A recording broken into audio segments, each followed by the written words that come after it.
రాష్ట్ర చరిత్రలో నిలిచిపోయే విధంగా ఆసుపత్రుల నిర్మాణం సాగాలని ఏపీ సీఎం వైఎస్ జగన్ అధికారులను ఆదేశించారు. దాదాపు 7 దశాబ్దాల తర్వాత రాష్ట్రంలో ఆసుపత్రుల రూపురేఖలు మారబోతున్నాయని సీఎం జగన్ చెప్పారు. ప్రభుత్వ ఆసుపత్రుల్లో చేపడుతున్న మార్పులతో పాటు కొత్తగా ఏర్పాటు చేస్తున్న వైద్య కళాశాలల ప్రస్తుత పరిస్థితిని అధికారులను అడిగి తెలుసుకున్నారు సీఎం జగన్.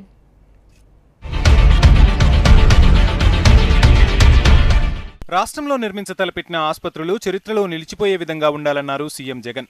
ఆసుపత్రుల్లో నాడు నేడు కార్యక్రమంపై వైద్య ఆరోగ్య శాఖ ఉన్నతాధికారులతో సమీక్ష నిర్వహించిన సీఎం జగన్ ఆసుపత్రుల నిర్మాణ విషయంలో రాజీ పడవద్దన్నారు. అత్యాధునిక వైద్య సదుపాయాలతో కార్పొరేట్ స్థాయికి దీటుగా నిర్మాణం సాగాలన్నారు.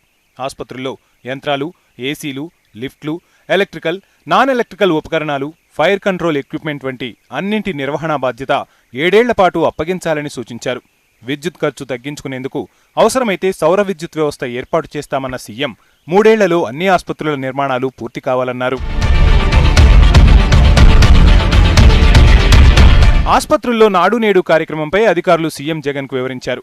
పాడేరు వైద్య కళాశాలతో పాటు సీతంపేట, పార్వతీపురం, రంపచోడవరం, బుట్టాయిగూడెం, డోర్నాలలోని ఐటీడీఏల పరిధిలో ఏర్పాటు చేయనున్న మల్టీ స్పెషాలిటీ ఆసుపత్రులకు సంబంధించి అంచనాలు సిద్ధం చేసిన అధికారులు రంపచోడవరంలో ఏర్పాటు చేయనున్న ఆసుపత్రిపై సీఎం జగన్కు పవర్ పాయింట్ ప్రజెంటేషన్ ఇచ్చారు. ఐటీడీఏల పరిధిలో ఏర్పాటు చేస్తున్న మల్టీ స్పెషాలిటీ ఆసుపత్రుల పనులను అక్టోబర్ 2న సీఎం వైఎస్ జగన్ శ్రీకారం చుట్టనున్నారు.